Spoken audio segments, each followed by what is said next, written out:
Hello, everybody. As Rafi said, I'm coming to you from Singapore. Not sure if I'm the furthest away from London.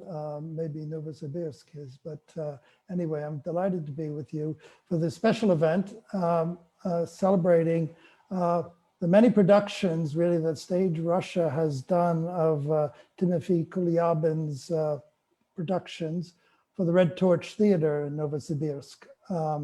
So this is a special treat for us and a groundbreaking one because unfortunately, COVID has allowed many of us to join up this way to make this a worldwide conversation. So thank you for joining us.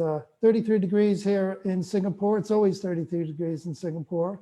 I think it's -11 in Novosibirsk today. So we've got a real range of temperatures across the screens today. As Rafi said, as questions come to you, would you please put them in the chat box down below or to the top or side, wherever it is on your screen, and we'll pick them up as we go along. I thought Timothy and I will talk for about 45 minutes or so, and then we'll start adding questions from you. So anything you'd like to ask, challenge, queries about, please put them in. So anyway, I'd like to introduce our guest, Timofey Kulyabin, who has been at the Red Torch Theater for quite a number of years. He's the artistic director there. And in Novosibirsk, as he told me recently, there are 5 major theater companies. So it's a ways from Moscow or St. Petersburg, but nonetheless, it is a cultural center.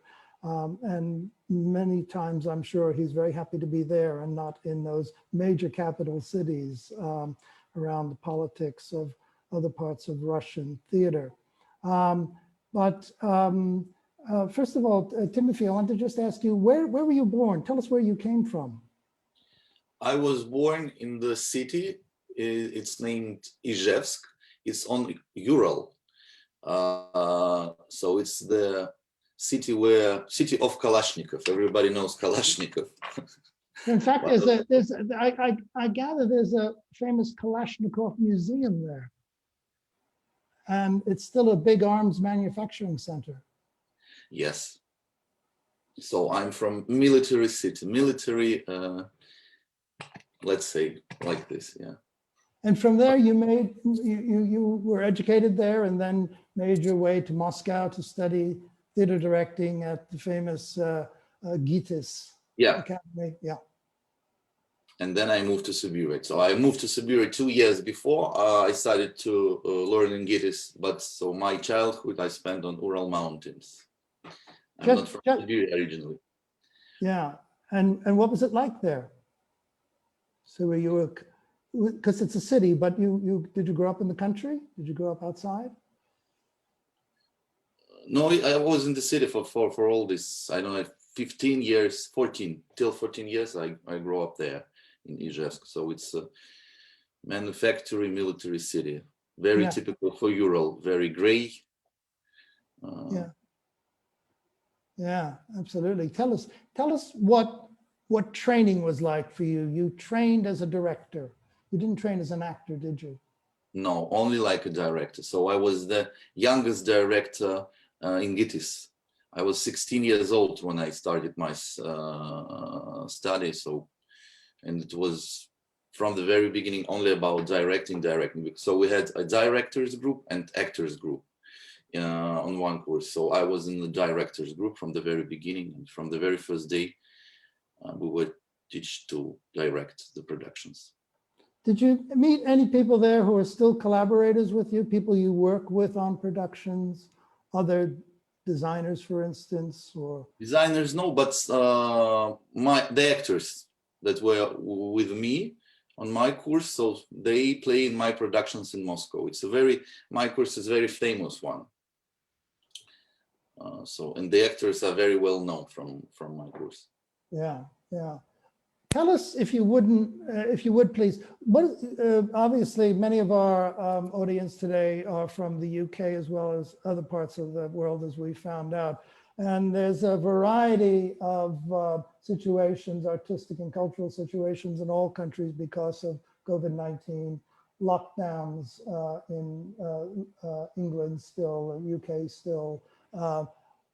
Although there are no cases at the moment in Singapore, the theaters here are still closed. Everything is online. What is it like in Russia?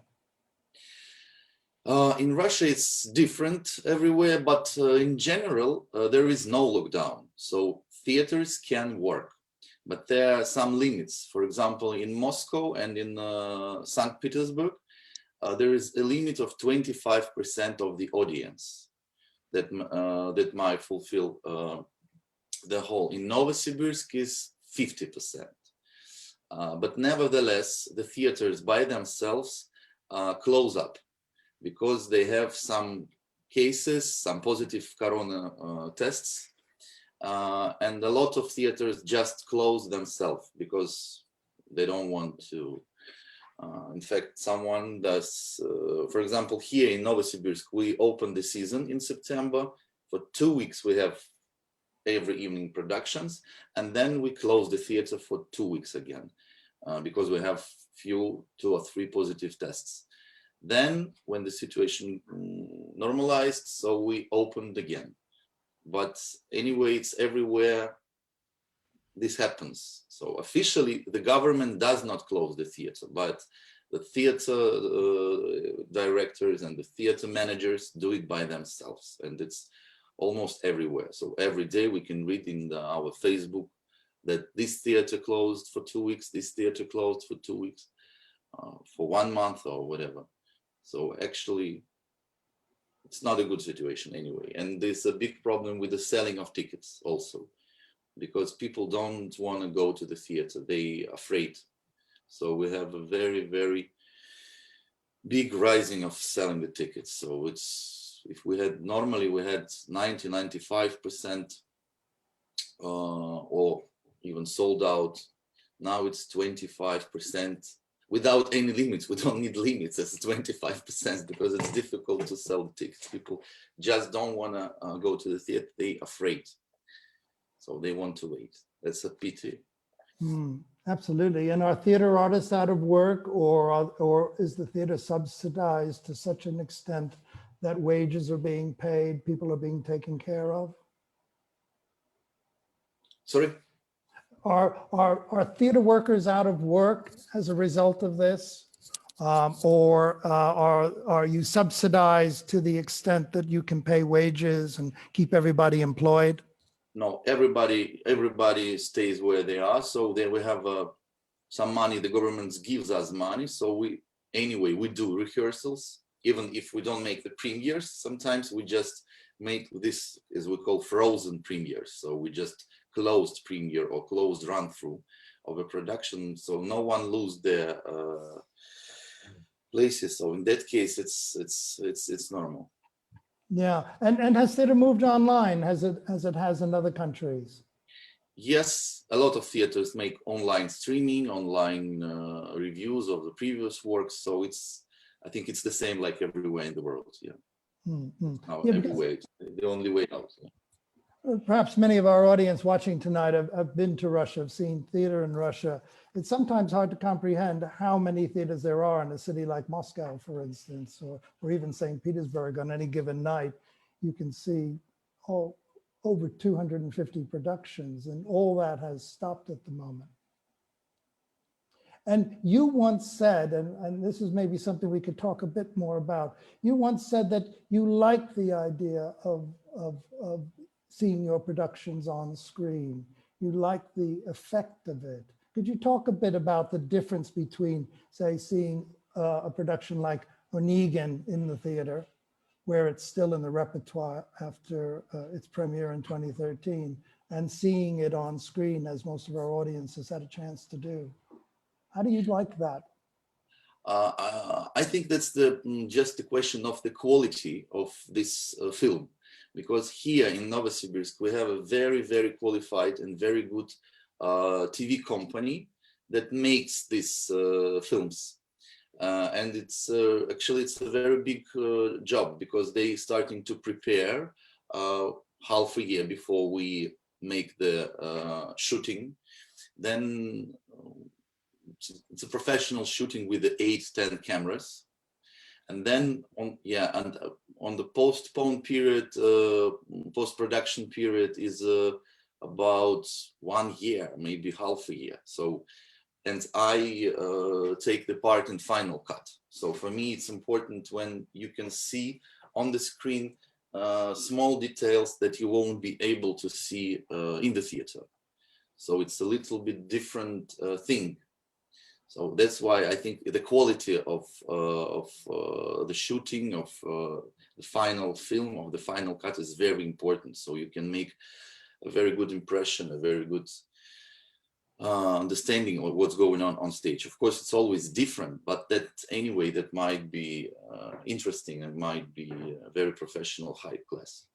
Yeah, audiences for Stage Russia can see 4 of your shows, actually, not only Onegin, but Children of the Sun, the absolutely extraordinary Three Sisters, which we might talk a little bit about, which is all done in sign language by the actors, although the actors themselves are not deaf. They had to learn that. And a wonderful production called Kill, which is based on Schiller's play, some places called Louisa Miller, some places Intrigue and Love. Has the quality of the filming of your work gotten more sophisticated through those productions or over time? Or was it always there from the beginning with that film company? It's the same company, it's the same director, it's the same cameraman. So I think it's we're stay on the high quality level from the very beginning. We know each other for many years, so we preparing, we discuss some of the productions we shoot without the audience. Some of them with the full house. So it depends on what energy I want, how we feel, what will be better for the actors. But some, for example, we had we made the trial by Kafka, and we had filming with the absolutely empty house. So I didn't want to have an audience there, and it was technically very, very difficult because we have many cameras, screens on stage, and sometimes we had problems on the real performances. That's why we just make the decision to film it absolutely without the audience, only actors and cameramans. Yeah.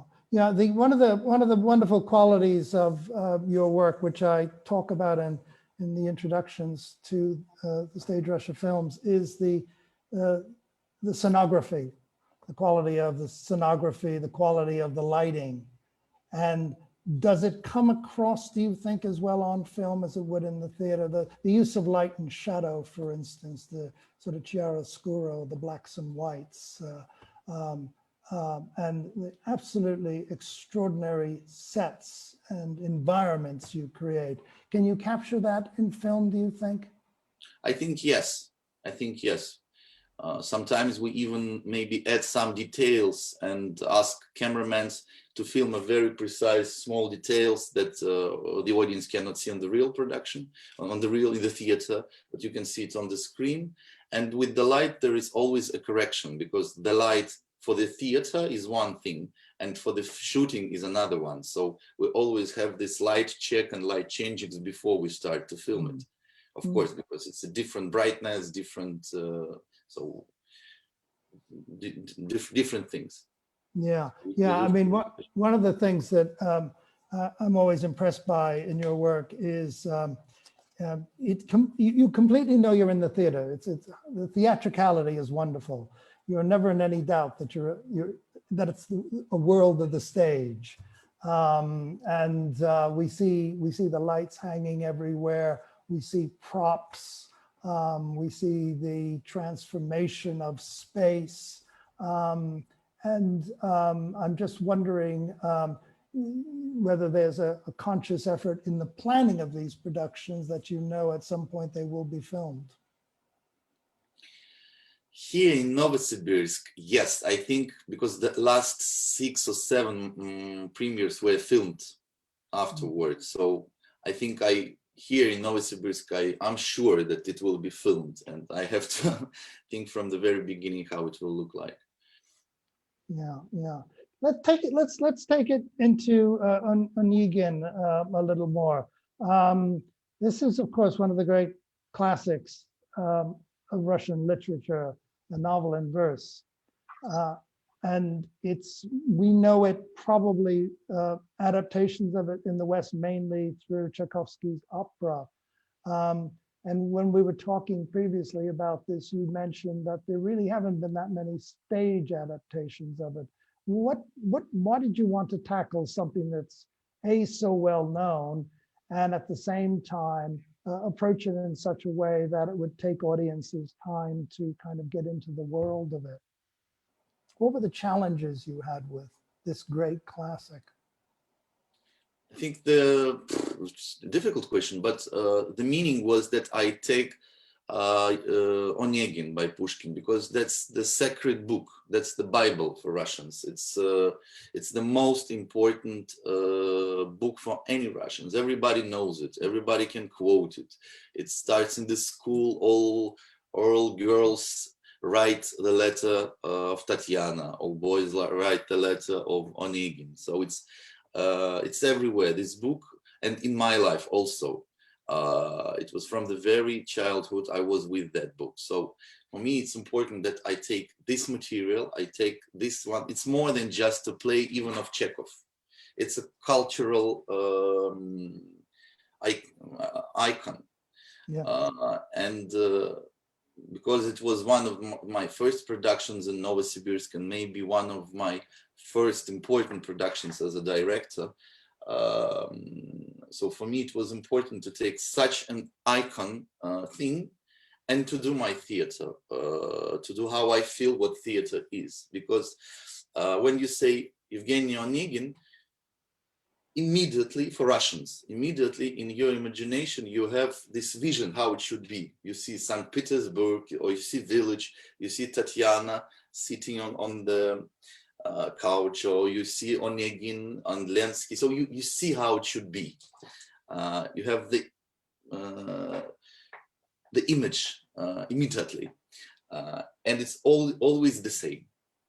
And what I try to do in my production is to deconstruct this feeling of what we know about this material, about these characters, is just to do the opposite.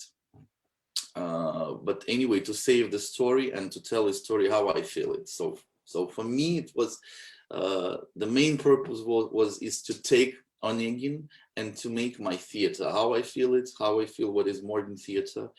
And moreover, for this theater, very theater for Novosibirsk, because it's one of my best and most important productions for the theater, also for the theater company. So that was, I don't know if I answered your question. It's difficult. Yeah, well, no, you did. It is difficult. And what would you say is different about your approach to it, or how did you handle it? Did you put the script together, or did you work with your dramaturgs and others at the theater to put this script together? Because some of it's partly narrated by an offstage narrator, some of it's in the mind of Onegin, some of it's out of his mouth, some of it's out of the other character's mouth. How did you approach the narration of this great classic?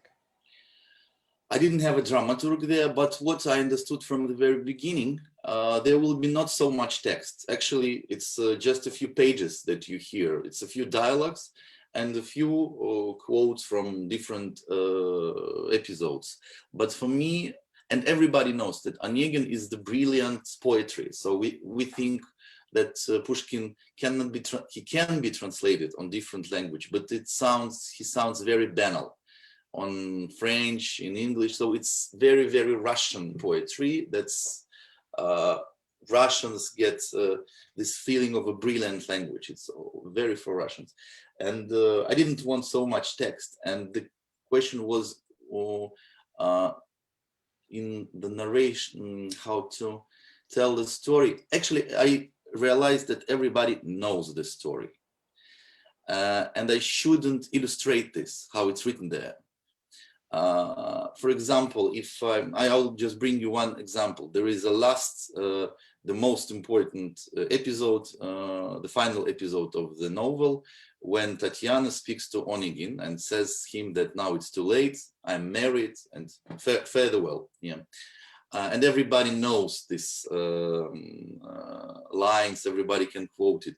And when I came to this moment in the production, I just realized that they don't need to say anything. They just, you remember this last episode, a big pause when Onegin looks to Tatiana, Tatiana looks to Onegin, and then she's gone. I know that the whole audience, for the moment when they see this scene, they say these words instead of actors, because it's impossible not to say and impossible not to know. And that's my approach. So you will play your own performance in your head. I will just give you the main images, what's going on, and I don't need to tell the text even, only just some basic things, so everybody knows where we are in the novel. But it is such big in your imagination. You so much know about the Onegin, so that's why I can be like a parasite on your knowing of it. And I can deconstruct, but anyway, you will still have Onegin. Yeah, that's absolutely wonderful in the way you make the audience not just complicit, but they're part of the ensemble, which I think is amazing. You also take these enormous risks with silences throughout. Yeah. I was timing the first bits of it earlier today. I think it's about 25 minutes, almost a half an hour, where Onegin repeats the same actions. Yeah. Getting up, getting dressed, being fed, and he becomes more and more bored with it, more and more, it seems more and more perilous, more and more frightening. It goes from some kind of a comic ritual to something that's where the ennui is setting in. Is this risk with so much silence at the beginning of a play? What were audiences' reactions to that, if not critics' reaction to it like? Now it's okay. When it was the premiere, of course, there was a strange reaction because everybody wanted to hear the first lines from the very first second. Everybody knows how Evgeny Onegin starts, but then was 25 minutes of silence. Yeah, but actually, what you see first 25 minutes, it's the narration. It's the first глава, как сказать глава? Chapter. The first chapter. First chapter of Evgeny Onegin. Because but very simple, in a very simple way. Yeah, just the meaning of the first chapter. What's his life is: wake up, getting dressed, go to the ball,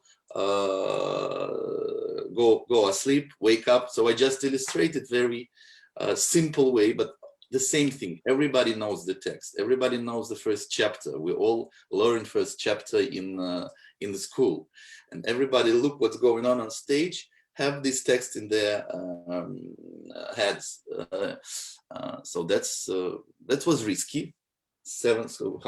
8 years ago in Novosibirsk, there were some people who were absolutely against such things because they wanted to hear the poetry of Pushkin. But time goes by, and now it's okay. I think a lot of young audience for. Teenagers come to this production because they like it. They like the way it is staged. Yeah, and you said that when it was shown in Moscow, was it at the Theater of Nations in Moscow that you brought it, the production? When you brought Onegin to Moscow? Yeah, it was Golden Mask Festival. Yeah, it was. It has an award. It has a Golden Mask, like the best production of. Special prize, best modern conception of the classical drama, something like that. You said it was best light design also. Yes, you said the critics latched onto it much faster. They were able to talk about it in a much more fluid way. What did they say, for instance, about it? That they said. It just matched what your vision was. How did they manage to capture? I think they get this main idea so that I can tell the story and like to wash it out from all this cliche that we know about the novel, about this story, because it's very cliched. And I think they felt this way that I did. So to make it with the simple things on stage, it's a very simple stage design. I mean, I don't have St. Petersburg there, I don't have Moscow there, I don't have the village there. I just take some elements and tell the simple story. It's from the one hand, and from the other hand, I think the main theme, because the end, they all critics was also good, because there is a very, I think, precise ending of the production. This blowout figure of Onegin, it's, of course, that's the metaphor, or that's just the symbol of that everything will pass. And everything will be forgotten, whatever happened. Have you been Onegin or have you been Lenski? Like, it's the same, like when Lenski dies and they wash the walls from this chalk. It's the same at the end. It doesn't matter. Or you, Tatiana, everything will pass and everything will be forgotten. So it's a very sad conclusion, but Russian, like a depressive nation, they like that conclusions. They are pessimistic. The Russian literature, especially for the theater like Chekhov, is very pessimistic. And when you're pessimistic on stage, Russians love you. I was going to ask you if you could describe what is the Russianness in your productions.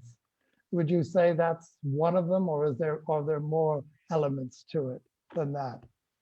I think it's more international. I think it's very. No, I'm not so Russian. There is one production, there is a good production in Vakhtangov's theater of Evgeny Onegin by Rimas Tuminas.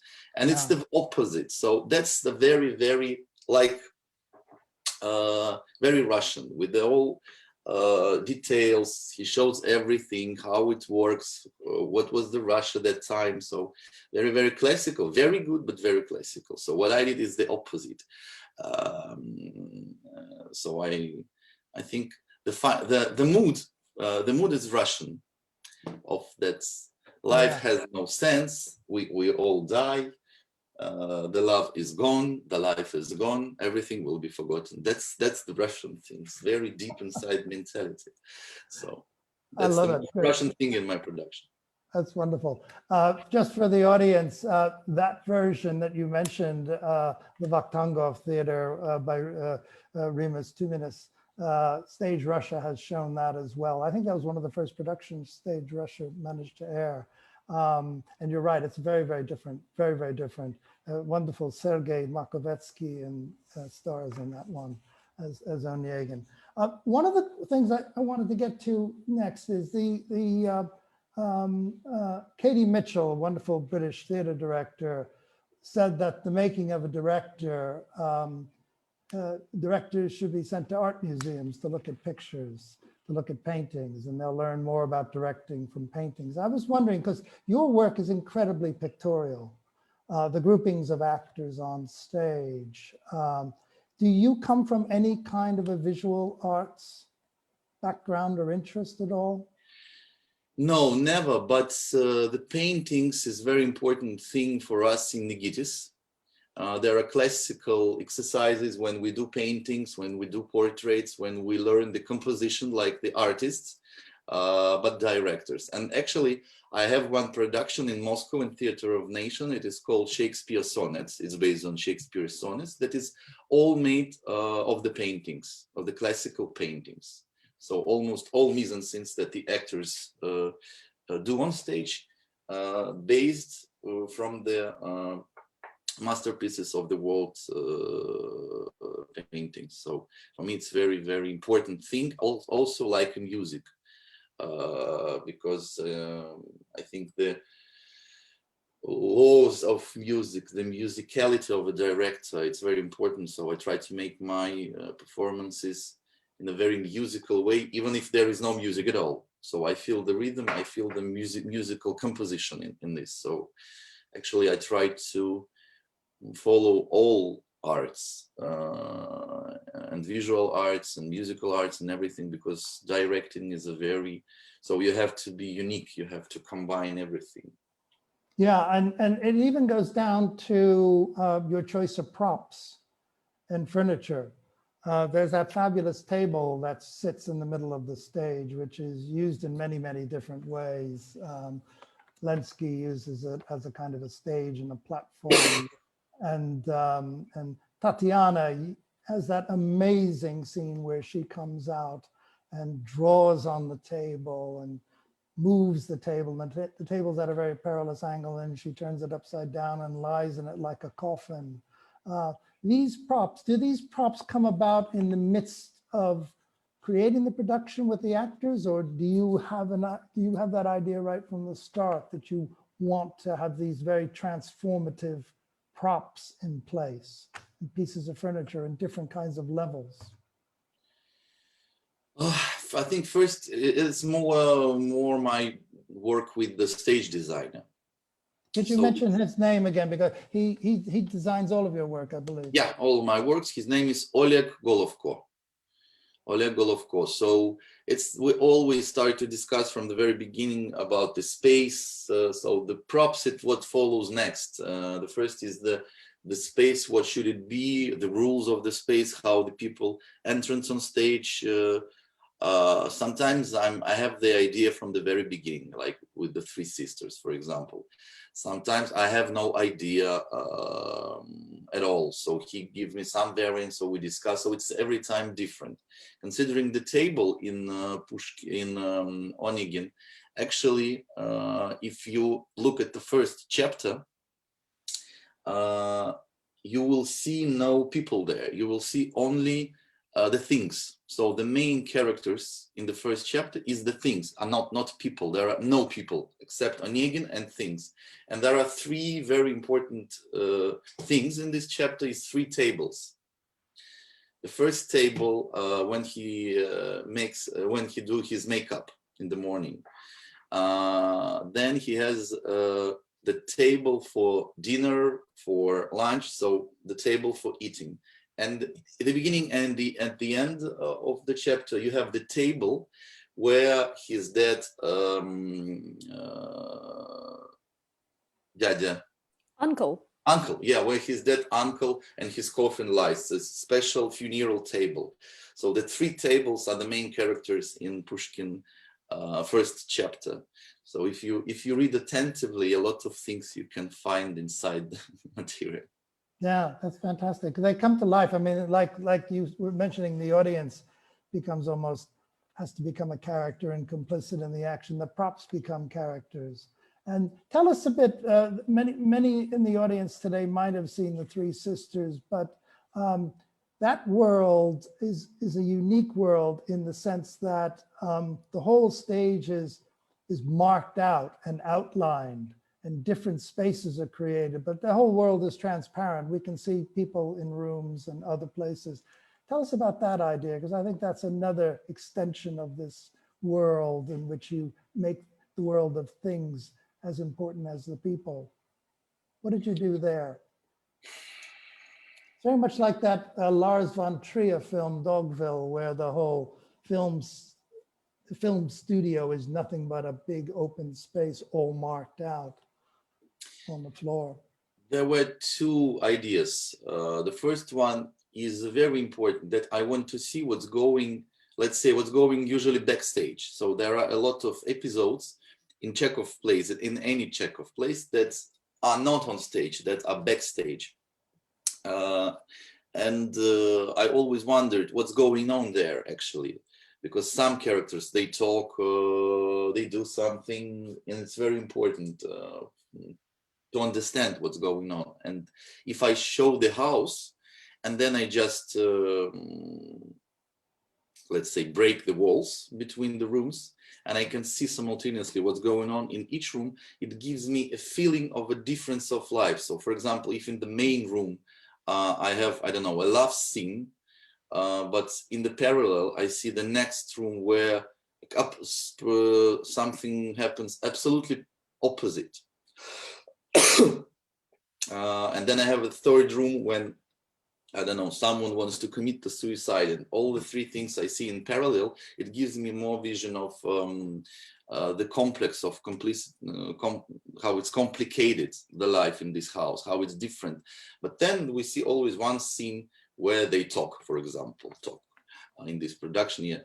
But it's from the one side. From the other side, I understood if I have such a complicated thing for actors, like they have to learn sign language to speak like they're deaf, mute. But I thought it's not enough. That's not enough. That should be something, should be more complicated for the actors. So then I break these walls and they have to pretend they don't see each other, but they might be in 10 centimeters. So they have to pretend that they don't hear each other. And then they have to pretend that they don't see each other. And then in the third act of this production, if you saw it, I just turn off the light also. And they just have their mobile phones and use them like a lamp. So it was the experiment of how to make the actor's life the most complicated on stage. I'm very cruel, but I think it gives a good result because actors became really brilliant in this. I can say it with the proudness because wherever we show Three Sisters, it doesn't matter online or live, everywhere people really admire the actors' works. But I think that's the result because it was extremely complicated circumstances for the actors. They have to, a lot of things they have to act. Yeah, I must say, I love that production. I've seen it maybe a half a dozen times already. I use it in playwriting classes, even though nobody speaks in it. They just use sign language because it tells a playwright what actors can do for them, why you have actors, and why you write and how to write for actors. You're writing for the actor's reaction. You're not just writing for how they say the words. Tell us a bit about your work with actors. I find it absolutely fascinating among the many Russian directors whose work we've shown on Stage Russia. The quality of the ensemble work is extraordinary. Now, presumably your actors have been together for quite a long time. Yeah, they are together with me for many years, so we know each other. We have our own specific language. We understand each other very clear, and some of them even my students. I used to be a theater teacher for 2 years here in Novosibirsk Theater Institute, so some of them even my students. So I think that's the result of being together for a long time, and that we can take a long period for the rehearsals. It's very important because in Novosibirsk I usually make a few periods in rehearsals of production. So I start in one season for 3 months, then I have a intermission for half a year, then continue making production, and then finalized it maybe next season. So I always can think of it.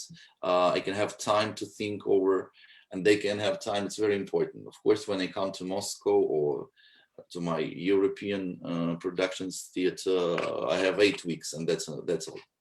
Of course, I believe that more time you can spend on rehearsals, the highest quality you can get. And sometimes the productions almost have still retained the feeling of I mean, for directors, sometimes being in the rehearsal room is more exciting than having to show up on the stage. You know, just doing the work and discovering the new things. And your productions have that feel of having just come freshly from that experience of being rehearsed. And those actors bring extraordinary physicality to their work.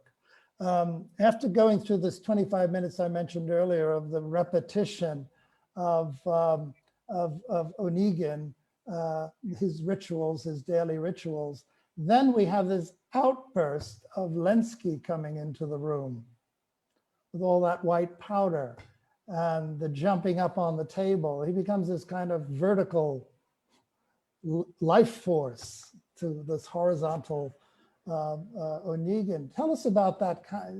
How do the actors get there? They obviously bring that themselves, I know, but do you know that they will go in that direction? Do you push them in that direction? You said you're tough with the actors.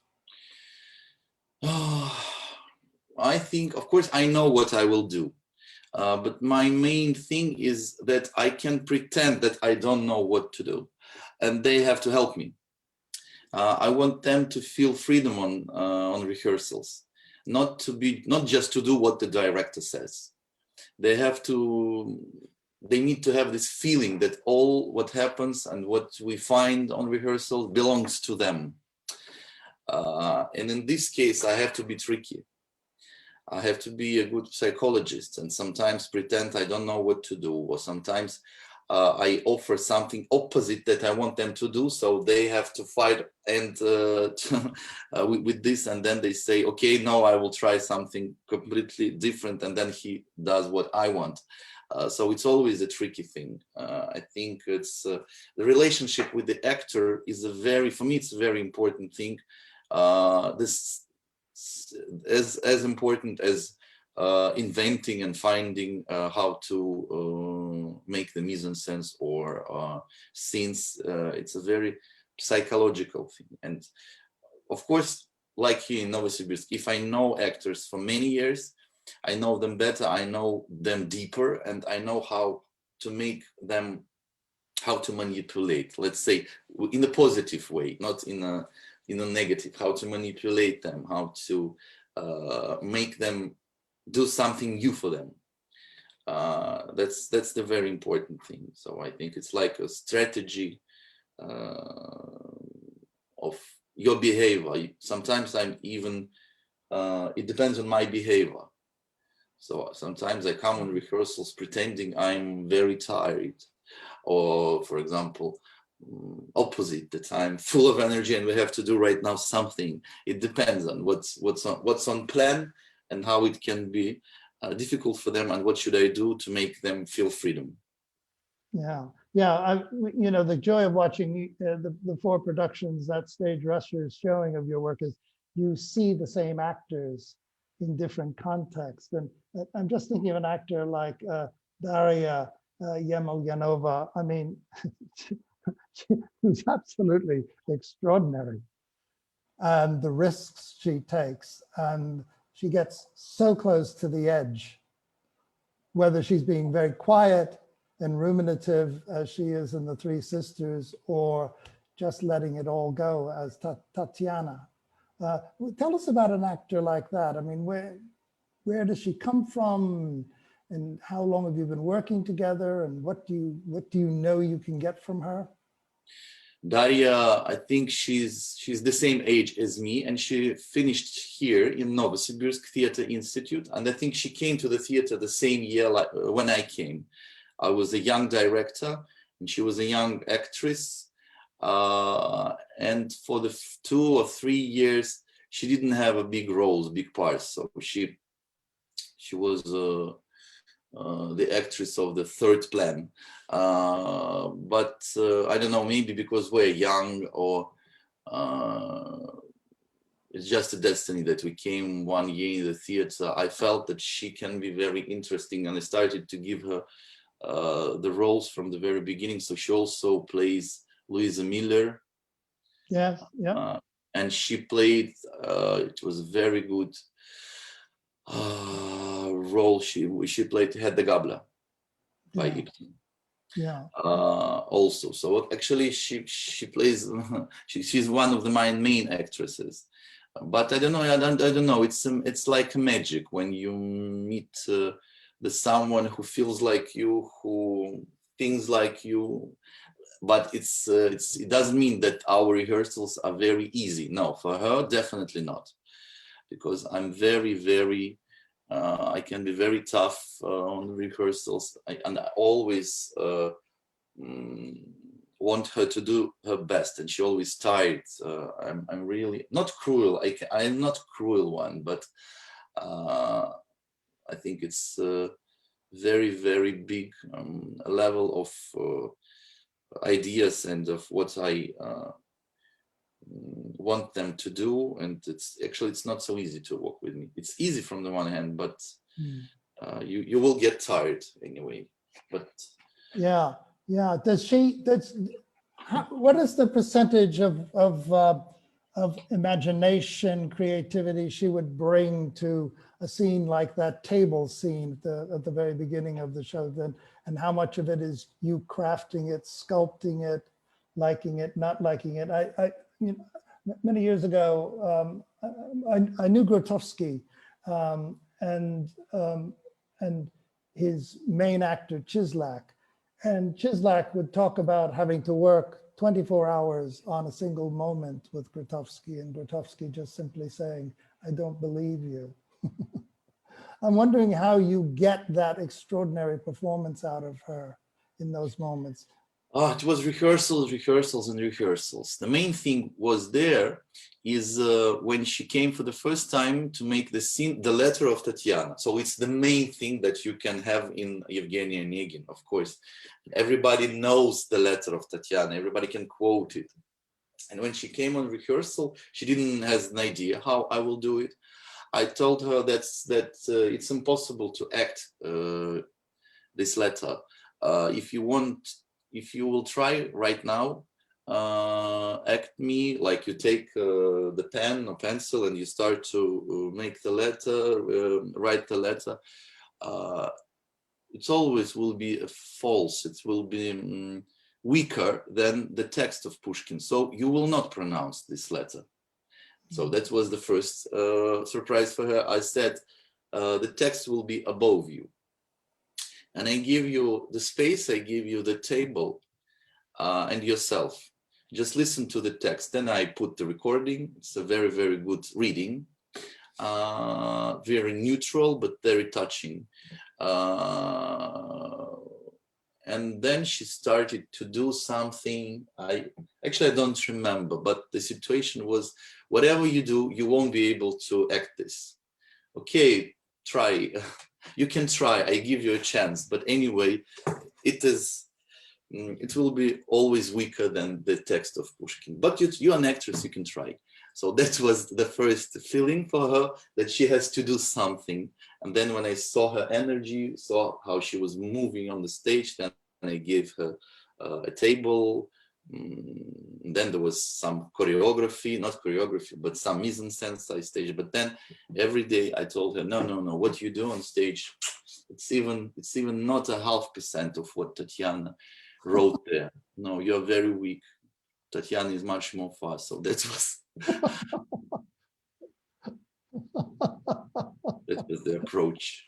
Does it ever lead to arguments? Sorry? Does it ever lead to arguments? Between you and the actor? Кать, Вы спорите когда-нибудь с актерами? Это приводит вот такая требовательность к тому, что к спорам? No, never. They have no right to do it. They have to trust me. That's the main point. They have to trust me. If they don't trust, nothing makes no sense. So, yeah. Do they continue to work on these productions as they do them? This has been in the repertoire for a number of years, as have all of your shows. And when we spoke the other night, you were saying they continue in the roles. You don't really have a system of understudies or replacing the actors with other actors. So they're constantly working on these same plays and new ones in the repertoire. But does their performance deepen? Does it change? Does it go in a different direction? Does it get lighter? Does it get funnier after being so dark sometimes? Do they find new humor? Yeah, I think sometimes it happens. I think they're very live. I mean, they can change. It's not, of course, it's the same, but nothing extraordinary new happens. It's the same story all the time. But they are live. They are allowed to act like they feel. I mean, it's not like only like you did it on the premiere and nothing changes. No, they are free inside. Sometimes maybe it's very strict directing from my side, but when it happens, I give them absolutely freedom inside the scenes. Yeah. So like this first scene, 25 minutes, sometimes he can do it faster. Sometimes he makes this pause more and more when he feels that he can. Sometimes he can long it and do it 2 minutes longer or 3 minutes. It's up to him. I say him, feel the moment when the audience is still not enough angry, you can go on. You told me you're not a director necessarily that sits in on every performance of the play. When the first night comes, you feel that's it. You don't feel that that it's a work of art that you just happen to have to abandon as opposed to finish. Is that so? Do you think? I mean, do you walk away from it after a point? Yes, here in Novosibirsk, of course, because I come to see Onegin twice a season anyway. To see, I make some notes, I make some corrections. For me, it's important. If I'm here, of course, sometimes when I come to Moscow, I come to my productions that are there in Theater of Nations or in Bolshoi Theater.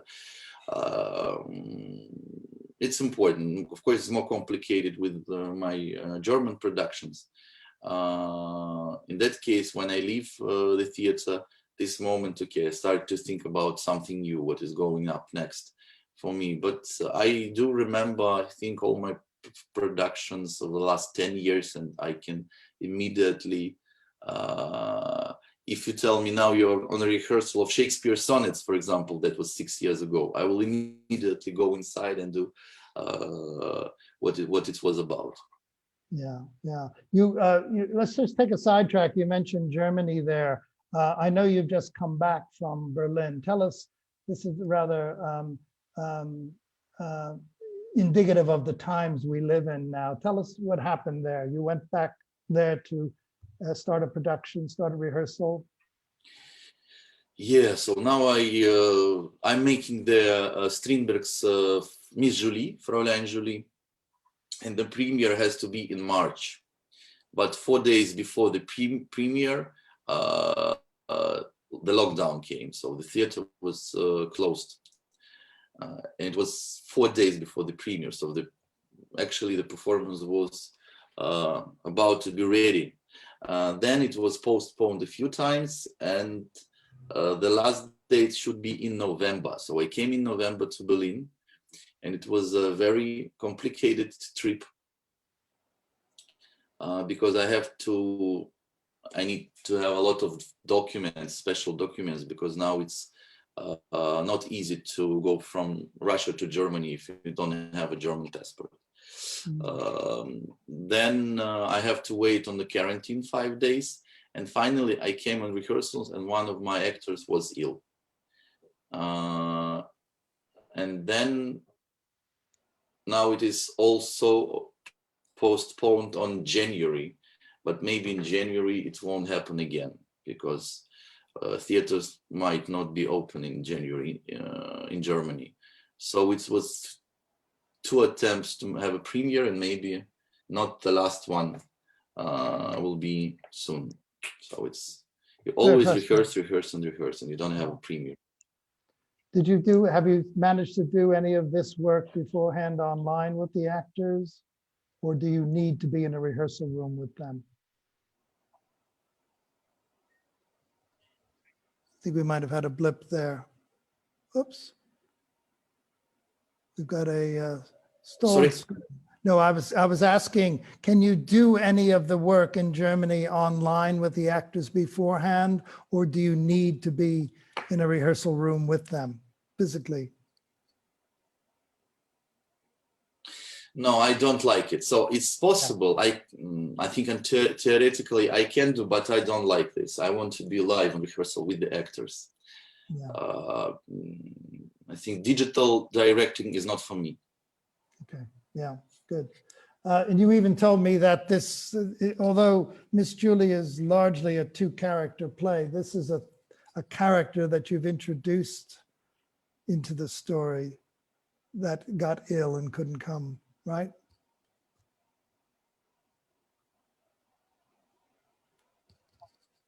Oops, can you hear me? Yeah. Yeah. Yeah. Listen, I'm going to turn now to some of there's lots of questions building up. Some problem with connections. Yeah, can you hear us? Can you hear me all right?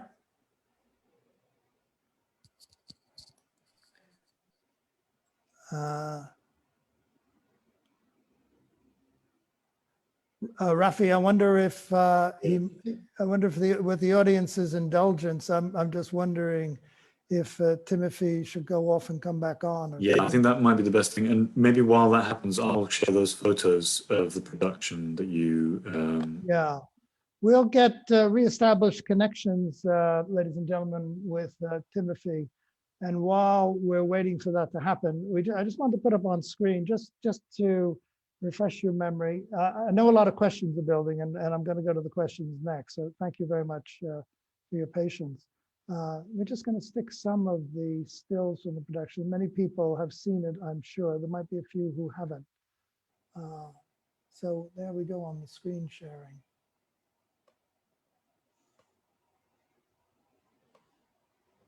The interesting thing about his work is,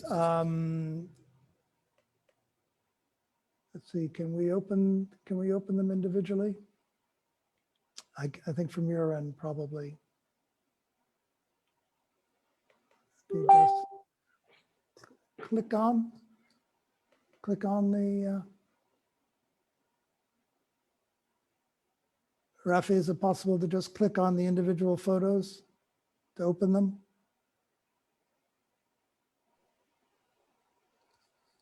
Timofey is back.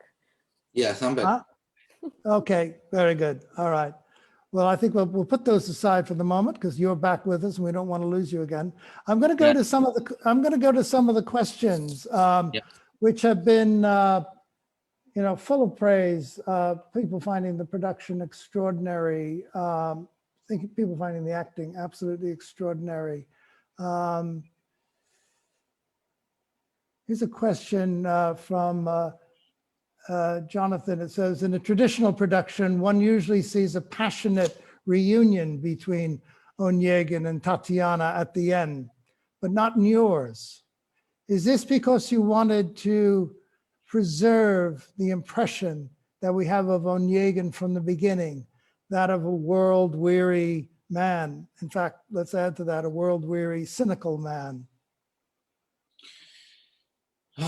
Yes, from the one hand, from the other hand, I actually do not see the passion, the real passion there when I read Pushkin. I think that's imagined passion but that's still false from the Onegin's side. He needs something, so he believes in this love, but he doesn't love Tatiana. I think if Tatiana says yes to him, okay, I stay with you, he will lose the interest for her next second. He is the same cynical person who just care about himself, very egoistic. And he just invent this love to Tatiana. He thinks he loves her.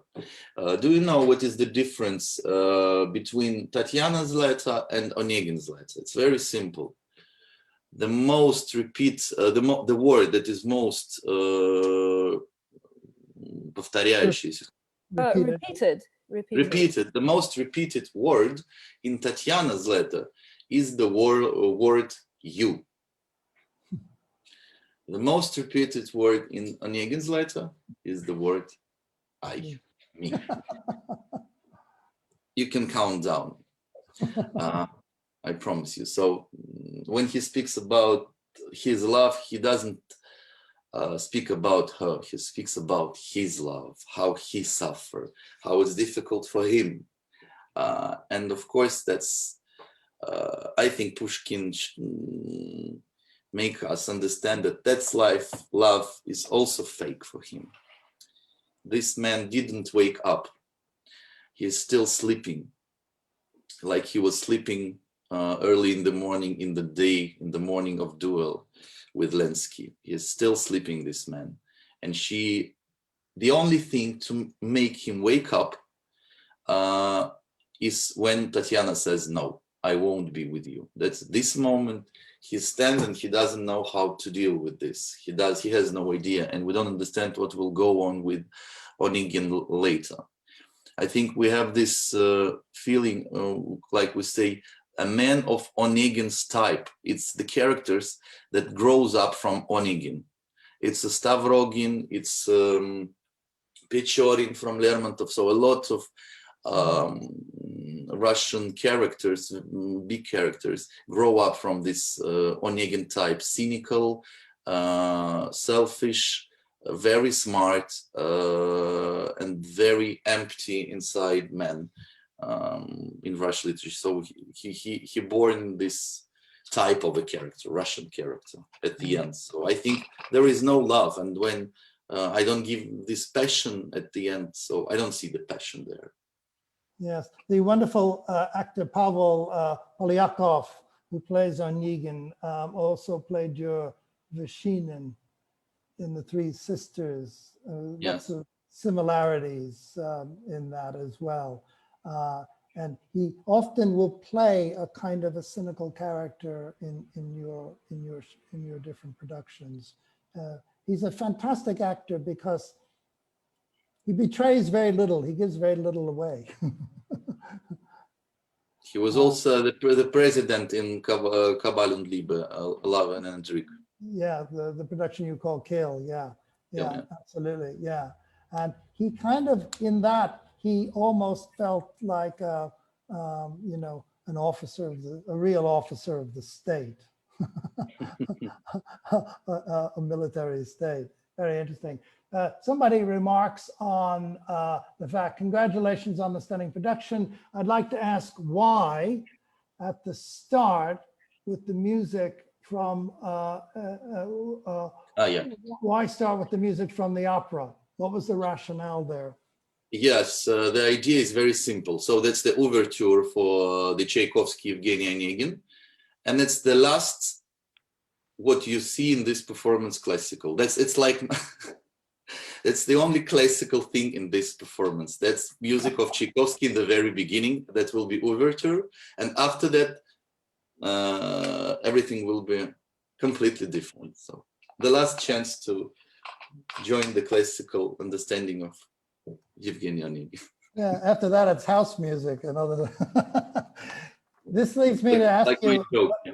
Yeah, because you direct opera, and I just want to take you back to 2014. You did quite a famous production of Wagner's Tannhäuser in Novosibirsk. It was, I guess you'd have to call it your success de scandale, or rather turned out to be a rather scandalous reaction to us. Tell us about that production. You ran into some difficulties with it. Yeah, but it was a very political case. It was Tannhäuser, and it was, of course, more than conceptual. More than conception, it was not classical, of course. Tannhäuser, he's a poet, Meistersinger, in original. In my way, he was a cinema director who takes part in the competition. It's like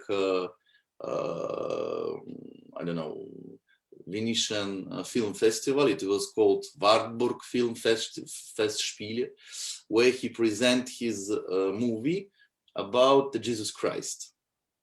And his idea that Jesus Christ spent these unknown years, there is 70 unknown years in the biography of Christ, that he spent it in Venus Grot, in Venus Berg. And that was the conception of, briefly, shortly, the conception of the production. And there was a big scandal with the Orthodox Church here in Novosibirsk, who did not see the performance. They saw only photos, and they blame me, and like I will switch on Russian, and Katya will have. И меня как бы обвинили в том, что я как бы оскорбил веру, да. So they thought that Timofey insulted their religious feelings and the Christianity itself. Но самое смешное, что они обвинили меня в том, что сделал мой герой, а не But the я. funniest thing is that it wasn't Timofey who did it, it was his character, one of the heroes. Собственно, Тангейзер. То есть это все равно, что обвинить Достоевского в убийстве бабушки. It's the same as we would blame what Raskolnikov did on Dostoevsky. То есть мне пришлось отвечать за поступок моего персонажа, моего героя. Да? Меня обвиняли именно в проступке героя. И это было очень смешно. So that was the funniest thing, that they blamed me, that they put the blame on me for something I didn't do, but my hero did. So that was the funny thing. But finally, we won the trial. That was a big trial here, big scandal in Russia. Everybody knows about this. And we won the trial. The theater won the trial. But anyway, the manager of the theater was fired. And the new manager who came, he immediately closed the production. So it was only 2 times. It is still on video. You can even see it on YouTube, I guess. Technical. It's not like we do our filming for Stage Russia. It's just a technical, but you can see actually what's going on there. So, and after that, I had the reputation of a scandal director. So I have this black glory. I never was a scandal director. I might be not extraordinary, interesting director, but I never was a scandal. So for a few years after that, 2 or 3 years, it was always written the scandal director Kulyabin, the scandal director, the main scandal director of Russia, but I never. So it's funny. Well, listen, it's an important thing to have on your CV, I think, to have a success, the scandal. Thanks for going into that. But you like directing opera. You've done a number of them. Yeah, you go back more. Is there a particular theater that you like to do them in? You don't do them obviously in your own because it's not equipped to do operatic work. Do you do in Novosibirsk, or do you work in Moscow or St. Petersburg? I've got 2 productions in Novosibirsk, 2 productions in Bolshoi Theater, 2 productions in Germany, in Wuppertal Opera House. So next should follow in Prague National Opera in Czechia. I like to work in Bolshoi Theater. It's a complicated theater, but very high quality, very good professionals works there. This is in St. Petersburg. I didn't make opera in St. Petersburg. Right, okay, good. Back to Onegin. Somebody asks, do you think that in Pushkin or in your production, Onegin is likable, a sympathetic character in any way?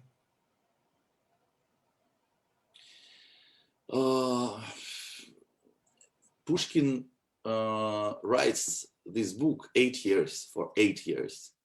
And he changes while when he starts to write Onegin, he doesn't know that it will be 8-chapter novel.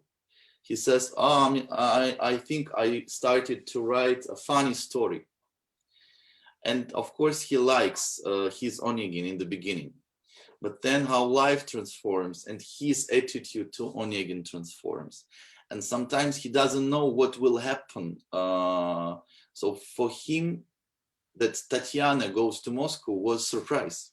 He didn't want it, but he can't write another way. So it's a very interesting thing that his book and his novel lives its own life, and he hears what's going on with the characters. It's not like, okay, I sit down, I have a plot and I write it. No, he do it during his whole life. And it's very important if you know biography of Pushkin, you see what chapter was written in what period and how the characters changes, how his attitude changes. So it's a life book of a Pushkin himself. So I think that's the most important thing for that novel.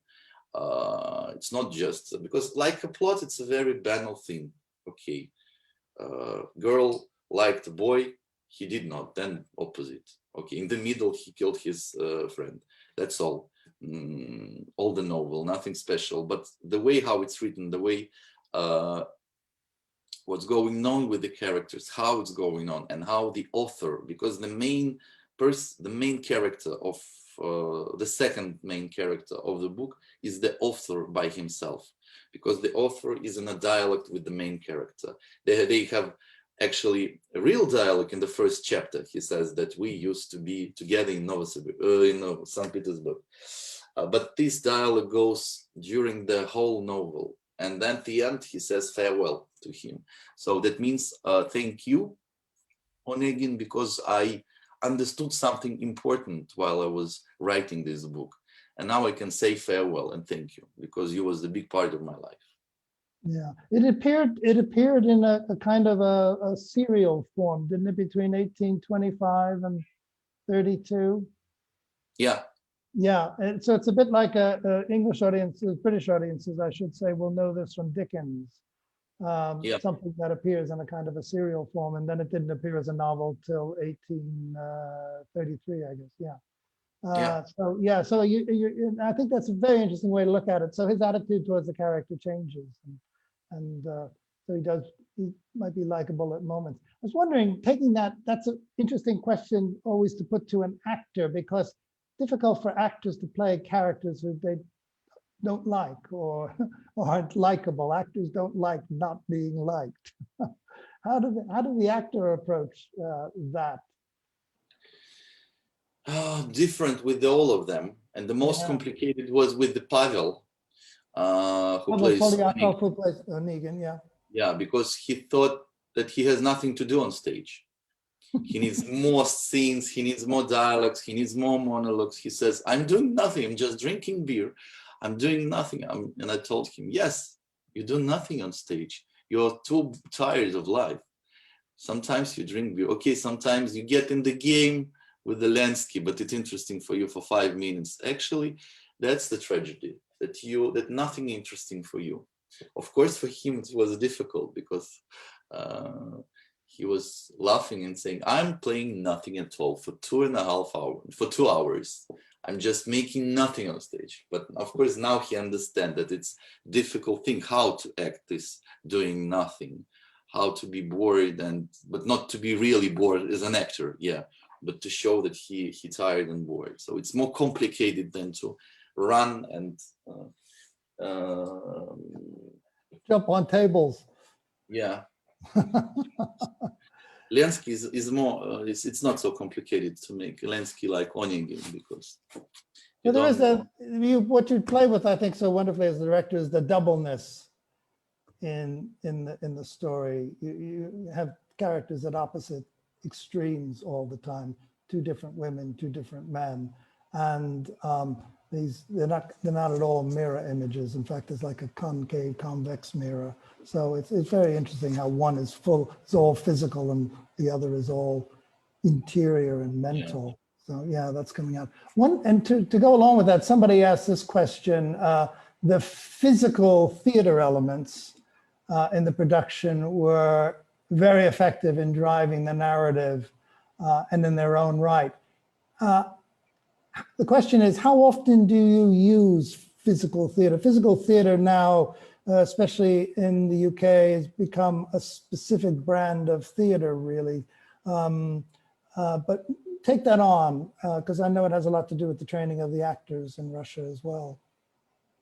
That's an important thing, of course. Like I told you, I had also the Shakespeare sonnet.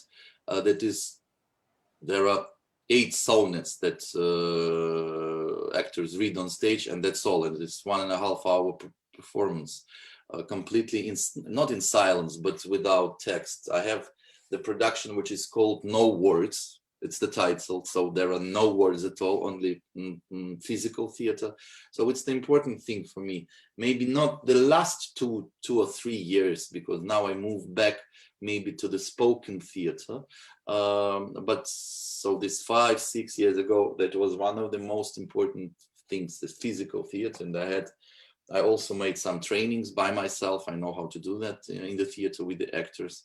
I have some workshops, some physical trainings I do on different festivals. So I did it here in theater, scheduled weekly. I had these trainings for the actors. Do you, is there particular methodologies you've developed, or are they methodologies you've taken from other places? No, I think I just grab good ideas. No. Yeah, great, good ideas. Good for you. Somebody asked, you mentioned this somewhere along the line, but maybe it's worth repeating. How many rehearsals did you have for this particular production, and over what period from start to finish? I started in one season. I had, I think, 2 months of the productions. Then I stopped them, and I stopped them because I felt that I don't get the right feeling of what I do. So I'm not very clear. I need a pause. And then I came back to this, I think, in 1 year. I had for about 2 months of rehearsals. And then finally we've got a premiere. Let's say that's 4 months in 2 years, with the big disappointment in the middle. Yeah, yeah. And while you're doing that, and while the actors are doing that, are they performing in other parts of the repertoire at night? And yeah. Of course, every night they have performances. So we have morning rehearsals.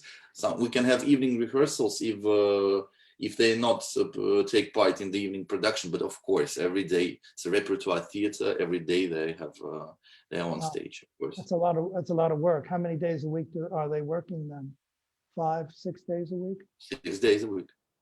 Wow, that's amazing. We have only 1 day off, Monday. Amazing. Do they get any actors get injured in your productions? Yes, sometimes it happens. Yeah, yeah. Says he with a smile on his face. One question here, the theatrical tour de force. My question is about the English subtitles. Which translation was chosen and why for the English subtitles in this one? I don't, because it's not my duty. I think I can miss something. I don't know what exact and why, because I don't know actually, because there's a special man who responsible for the whole subtitles. It's not me. That's why I will not tell you. Timofey, I think, did we do it on our end? I think maybe we did. Stage Russia did the subtitles on this one. Maybe. So I think we used Charles Johnston's translation. If I'm correct, I may be confusing the Vaktanga of Onegin we did, but your production is so different because there's of the silences and such that it's not really. It's a lot less of a translation, direct translation, and much more of emotion and action. So it was pieces here and there, and then maybe a little bit of Nabokov. But I would have to ask my translator, William. I'll let you know. In the chat, by the way, everybody, this is Eddie Aronoff, who's the director of Stage Russia. Eleanor says in the chat that it was Spalding. Spalding, right. Johnston was the other one, right. He's indicated in the credits from 1881. Yeah, I think that we had done Johnston for the Vakhtangov one, I guess, and then a different translator was used on this one, and I believe it was Spalding. That makes sense. Yeah. A couple of more questions in the chat, different one. How important is the element of dance as actors' movements? The movements appeared very balletic, someone's mentioning. So the use of dance in your work. Do you have a movement? Do you use a movement director or a choreographer in the work? I used to use choreographers when I was younger. I think the last years I don't take. The last production was also this Shakespeare Sonnets in Moscow. It was, I think, 6 years ago. That was the last production when I need a choreographer. Now for the moment I don't need them, but in my more younger periods, I used to have choreographers. We should also mention, for people who don't know enough about the training in Russia, that actors on average train for about 5 years, I believe, in the first instance, as opposed to, say, in the UK, 3 years. Here in Singapore, we only train the actors for 3 years, which is never enough time. And in that 5-year training, they will get extensive training in dance. So if you look at any of the stage Russia productions that are shown, sometimes the actors do the most extraordinary dances, but that's because they know, in a sense, how to dance already. They get as much training sometimes as some of the ballet schools would give their dancers. Not as much, but they get quite a bit. So it is very much a part of their skill as a performer to be able to dance and choreograph themselves. Someone asks, what made you decide to use film reels when Tatiana comes to Onegin's house? And how do the actors and the public react to the use of Facebook in a repartee? Would Pushkin have approved? Someone says smilingly. No, I think it makes sense because in the episode, when Tatiana comes to the house, she sees the books of Onegin, and she see what kind of books does he read. And moreover, she see what places in these books, what words he как подчеркивает, Expressed. So what is he interested in? And she see the picture of a very pragmatic, very cynic man, just looking into his books. It's just like it's not so interesting if she looks into the books on stage. Actually, Facebook, yeah. So that's why we see, and that's the episode. For me, it's very important because that's the episode when it's not a Pushkin text. It is the text that the actor says. Actually, it's very interesting. I collected from the banal. I have a social experiment. I went on the street and asked just the people on the street, what do you think about Lenski? And they said, oh, he is a good guy, but he's a bad poet. Then what do you think about Olga from Evgeny Ignacy? Oh, she was pretty, but she was stupid. What do you think about Tatiana? She was pretty, but very strange. So it's a banal thing. And what Onegin says there in this Facebook is what the 100 people on street will say about the characters. That it means he's very banal. That's the main thing what Tatiana discovers. He's nothing special. He's not extraordinary. It was just her dream about him. That's why I made it. And the way he speaks, now it's very popular. These bloggers, when we had the premiere, it did not exist yet. It just started to appear, but that's the way how he says is a very banal way, and she has to see. That's why I need it. Yeah. Okay. Very good. Thank you very much. And I suppose in Pushkin's time, with scandal sheets and the rise of the newspaper and all kinds of small journals, there would be lots of gossip constantly scattered about as well. Yeah. And the world that you create on stage, of course, is timeless. In other words, we can see it in a single shot. We can see a TV screen or a monitor on the desk, but then there's a wind-up phonograph record recorder as well. So that the time is mixed up, and even the costumes don't really give us a sense that we're either in the 21st or the 19th century. So the time, I guess, for you is meant to be fluid. Yeah, but I think the same we did with the Three Sisters also. Me and my stage designer, let's say, if now you will look on the 17th century, yeah, for us it will be very far, and we will mix what appeared, what was the fashion. So we will, in general, we have this feeling of what was the 17th century, but we will not be precise in the details. What was in the beginning of the century, the fashion, what was in the middle, what was at the end. So let us see that we look on the 20th and 19th century from the 25th, and we don't remember the time when the iPhone appeared or laptop, or it was still. So it's like the game, yeah, when we want to press 2 centuries in one time. Yeah. But you have to look from the future. Then it makes it easier. It's a good point to close on, talking about Onegin. I just wanted to, before we close out, I just wanted to ask you, so what's next? You talked about the production in Germany and when that can get up. What about for your own company in the Red Torch? Do you have productions in mind that you can tell us are being planned?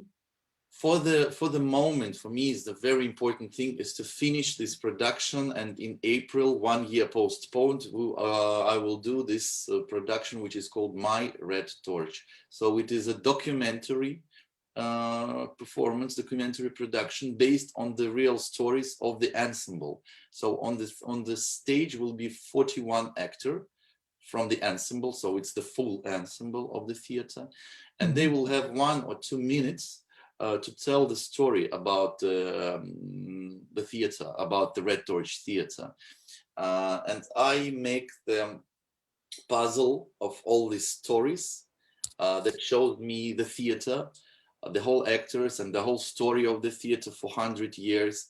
And what does it mean, Red Torch, today? So that's the most important for me thing. It will be only 2 times on stage. In this anniversary date, that will be 101 year next year, because it should be this April. But anyway, it will be only 2 days, and we will have a lot of guests there. We will have them, we will film it immediately on the premiere day. So, but that's my the thing I want to say to the theater, where I grow up, where I have all my experiments, what is the most important theater for me. So it is called My Red Torch. So that's for the moment, that's the most important thing here in Novosibirsk. Then after that, I will do something next, but I have a few titles, few thoughts, and I'm not make the final decision yet.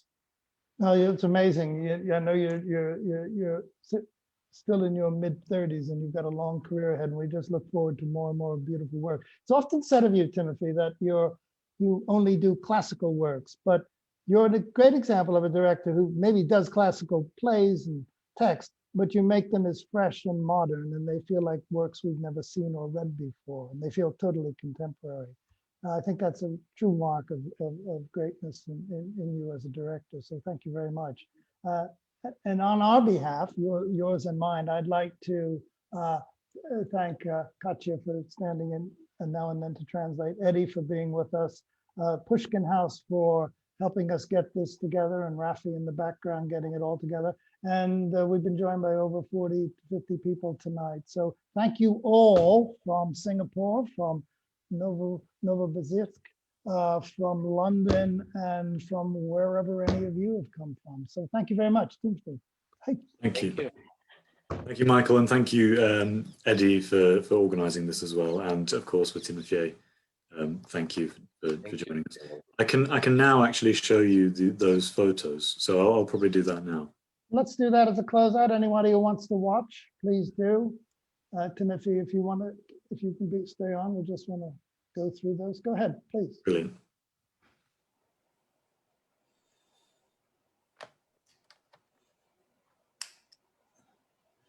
I know these are the work of a really fine photographer, but they are also the work of extraordinary actors. You can see just how pictorial, how beautifully composed everything is on stage.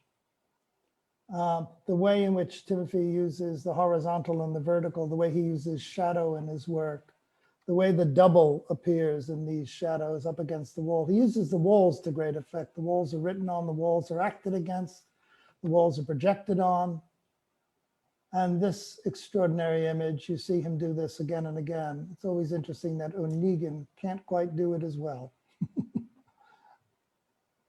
And this final image, which I think makes it almost look like a work of very contemporary art. And that's the contemporary and the classical. That's such a hallmark of Timofey Kulyabin's work. Thank you very much, Rafi. Thanks for going through those. And thank you again, everybody. Yes. Good night from Singapore. Thank you, Rafi. Good night, everybody. Thank you.